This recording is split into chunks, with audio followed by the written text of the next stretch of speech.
Check, check. Hello? Hi, everyone. Hello again. For those of you who have endured day one, like I'm back with something else. So today, although the title, as the MC suggests, we're going to talk a bit about some expansion of strategy that 500 startups have had.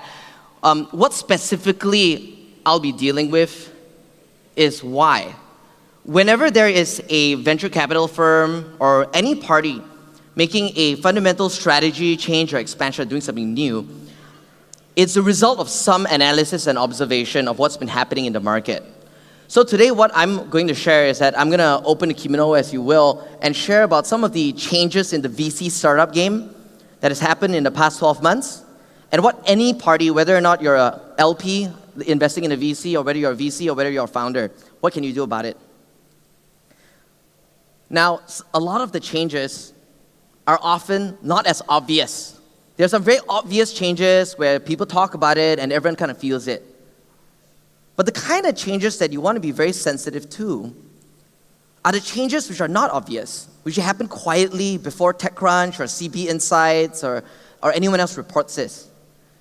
And these subtle industry insider changes are the things that we want to be the most sensitive to, which is why you're here at Wild Digital. Now, to break down this venture capital startup kind of game, I'd like to focus on three distinct parties as part of this game. Can you recognize them from their outfits? Okay, let's see, all right? I chose kind of like formal, but not overly formal, because they don't want to seem too old school. LP. LP stands for limited partner, and in industry nomenclature, it means somebody who invests in a venture capital firm, someone who invests in a VC. It could be ultra high net worth family, it could be a corporate, it could be an institution. Now these folks, they are the money, the puppet masters behind the VCs, because they are the ones deciding which VC gets the cash to do their job. Now in the semi-casual, smart casual category over here, we've got VCs, the venture capitalists. Now these folks, as you know, they are deciding which startup gets the money for the series A, B, C, D, G, and so on and so forth. And lastly, we've got the founders in a hoodie. What's wrong with this picture? You were in Southeast Asia. It's hoodie thing. It happens when the air conditioning is too cold. But for the most part, you see, we got a lot of founders here, and then this one's in hoodie because the air conditioning is kind of cold. But for the most part, in Southeast Asia, they wear a lot of their startup shirts as they go around. So these three key players, what are the fundamental changes that's been happening in the past 12 months, which are less obvious? The first one is the avalanche of new sources of LP money. 4 years ago, when 500 Startups first expanded its operation in Southeast Asia with our first 500 Durians fund, there were only a small pool of people who would be very interested in investing in venture capital firms. Now, fast forward to today, the new sources, they go all the way from every other corporate, family, all the way to ultra, professionals who have amassed a lot of cash, like angels. So angels, instead of cutting angel checks, they're also looking at putting money into VCs to get deal flow so they can do their angel checks. And apart from the type of people who are becoming LPs, there's also different geographies where they come from. The different geographies include, back then Japan was a huge LP source for Southeast Asia, but of course now locally, Malaysia, Singapore, Indonesia, they've risen, but new entrants, Korea, Taiwan, even the US, Europe. A lot of European funds, Chinese funds, Taiwanese funds, Korean funds, and corporates have been coming down here and have been talking to VCs because they want to put money where the market's at, and that's Southeast Asia. Now, the second dimension that has kind of been speeding up quite a lot is that these LPs, they're not going to just passively put money into venture capital firms anymore. A lot of them, they want to do their own deals. They want to, hey, can you structure some co-investments for us if we cut this amount of check? They want to know that the VCs are going to float up some deals for them to participate directly in. And this is a world of difference versus the past 30, 40 years where you manage so much money, you just someone to take care of it, you just see the financial report and that's it. Today, a lot of them are getting more active for a direct interest in investing. So what has happened as a result for the VCs is that there's increased competition and new venture capital firms, new venture capital operations, and a lot of seed VCs graduating to have growth funds and larger funds. So popular names like, say, Wavemaker, Golden Gate Ventures, even East Ventures, you're having growth funds, you're having larger funds to cut larger checks. Why? Number one, because there's more money coming into the region. But number two is that cutting larger checks, if you're cutting a $1 million check and you have to deploy 10 million, you have to do 10 companies. But if you're cutting a $10 million check, you just do one company. So hence, you can actually manage much more money and deploy it if you do larger checks, which is why most of the new VCs and the new VC funds launched in the past 12 months have been Series A or more. Okay, what's exciting for a lot of VCs as well is that there are a lot of hot companies, and you don't have to wait all the way to IPO or a trade sale to actually sell your shares. There have been instances, and I can't disclose who, but very well-known funds in Southeast Asia who have 60% of their entire fund liquidated by an investment bank, a financial institution, before the fund even reached its 10-year lifespan. And that's because, again, that Hong Kong, these kind of overseas funds are interested in be part of the game. It's a shortcut to just buy up the portfolio of the VC itself. Next thing is that, like for the hot companies, like let's say for example, for 500, because we invested early in Grab, every maybe 2 or 3 weeks, I have actually a cold email in my inbox saying that, hey, can we buy your shares in Grab? Can we buy some secondary in Grab? So if a VC has invested in a hot company and a company that's growing consistently, there will be a lot of instances that you can have the option to actually sell ahead of time. So that's, again, new, very, very new. Oops. This is also new. Okay, hold on. I think they're putting on to the next one. So I'll just keep talking as they put the slides on. So I was about to move on to what's new happening for founders. Now, the first piece is that 4 years ago, you would think that the average founder is someone who graduated from college and has a bit of like this big dream and this big vision. You know, the whole myth about this kind of college dropouts, not really a Southeast Asian thing. You get slapped across your face for your mom. But you do have people who do graduate and decide not to go for the corporate job, and they actually do startups. But today, we're having a lot of talent from industry insiders. So many folks who have been in industry for 10 years, 5 years, 20 years sometimes, they see the gap, they have all the networks, they have with them a body of credibility, and they're going into the startup game as professional startup entrepreneurs. This more and more. Second kind of source of new talent for Southeast Asia is geographically. We used to think that, maybe like Silicon Valley founders don't come out over here. But later, as I'll share 1 or 2 examples, you have talent from Silicon Valley, from China, from Europe, from Germany, a lot of parts of the world coming to Southeast Asia chasing this opportunity. And with that, obviously, comes a new competition. But this very nuanced thing over here of new attitude, I'd like to share this with you. A while ago, I would say maybe 2 to 3 years ago, there was this frenzy around startups for valuations and participations, which is not too dissimilar to the frenzy around ICOs, which I think the previous panel had discussed. A lot of capital was chucking money in and saying, okay, you gotta grow. Here's $10, $20 million, grow. Subsidize, spend, grow at all costs. Just go crazy, hire a bunch of people, launch in 8 countries, go and do what you need to do.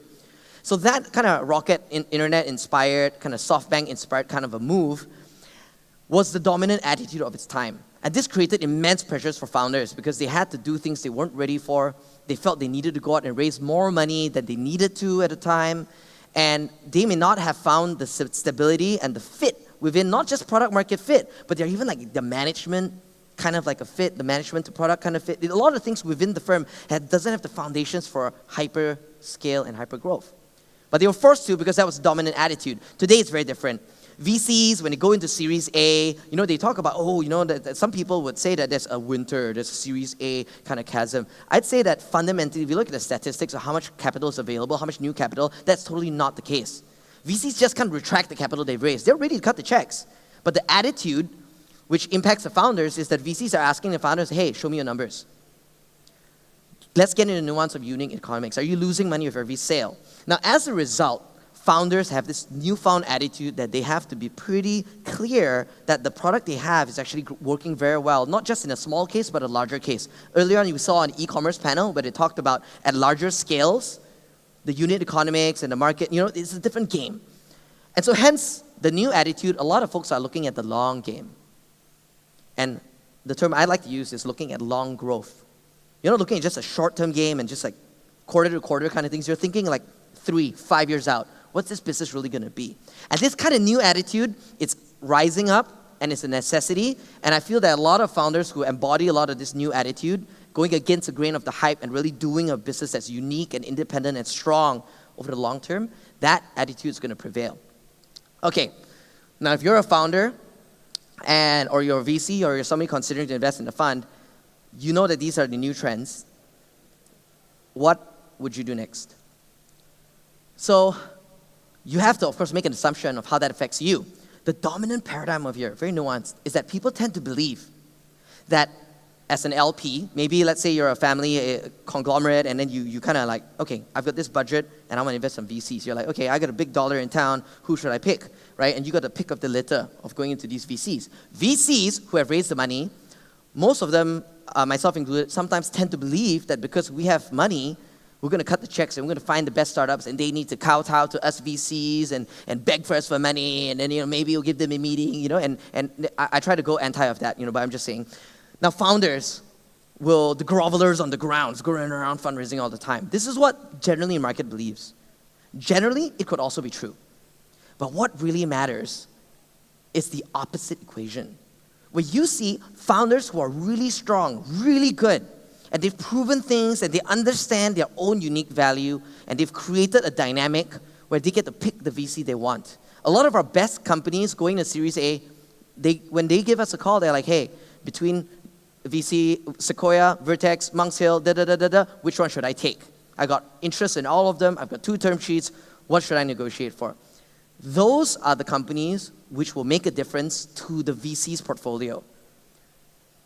You'll need just a handful of those kind of companies who have the real leverage and real substance to make a huge difference in your portfolio. Now, as a result, the VCs who consistently get into these companies, they will be oversubscribed by the LPs. The LPs may need to hustle just to get an introduction to these GPs, meet them at certain conferences to find their way in. So how does this, again, impact what we're going to do? What are you going to do about this? So 500 startups, this is how we analyze the situation. We have to play to our strengths in an increasingly competitive market. We know that one of our strengths is that we're just in a lot of places. We have a lot of different funds covering a lot of ground. So we have a lot of information about what other markets and other entrepreneurs are doing. So 8 years on, we've got 8 unicorns in a portfolio, and half of these unicorns are non-US. The information arbitrage between US information and non-US information is something that we typically like to leverage as we play the game. Next thing is that we've been enabling new venture capital firms to flourish around the world. We have these partnership tie-ups to teach venture capital with Stanford, our longest running program where we co-teach and co-design that course with Stanford. We got one with Berkeley that teaches law and the mechanics of VC investing legally with Berkeley. And last year we did one course with INSEAD in Singapore where myself and Vishal also co-taught with INSEAD professors. So these courses is where we get new VCs to enter the game so we can create those relationships with them. And I know I'm running out a bit of time, so I'm going to speed through the rest. And so as a result of seeing a world of new VCs, we have been doing something else which is not really launch a growth fund per se, but knowing that a lot of our LPs want to go directly into companies, we've been creating SPVs, special purpose vehicles to let our LPs go into the hottest company.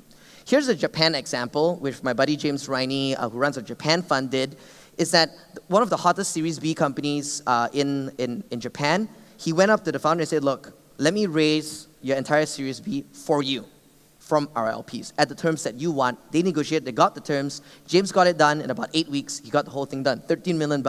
Founder sits there, focuses on the company, not distracted. We recently did a similar thing with Carousel, which is a kind of Series C kind of company, kind of bordering $500 million in valuation. $85 million round, we gave them $20 million off that in 6 weeks. And again, we did this because we got high trust with our LPs and they want direct deals. So we're just giving them what they want. So the strategy here is that if we can get more VCs on planet Earth to cover more ground and invest and teach and coach and grow more seed founders, we believe that we can be a platform that provides value to each and every party versus competing with them. So that's our dominant strategy. How do we add value to VCs? How do we add value to LPs? How do we add value for founders? Instead of saying, how can I grab all of the value? So in summary, this way, although we've covered a lot of ground today in terms of how to play the typical VC game, I'll tell you that deep tech requires deeper pockets, And the commercialization of new technology and how it impacts Southeast Asia is a completely different game. And maybe in the next conference or next time, we can talk a little bit about how deep tech is played as we've started investing in up to 40 over deep tech companies out of our second fund already. That's all. I hope all of you can get ahead of the changes. Thank you very much, and enjoy the rest of your conference.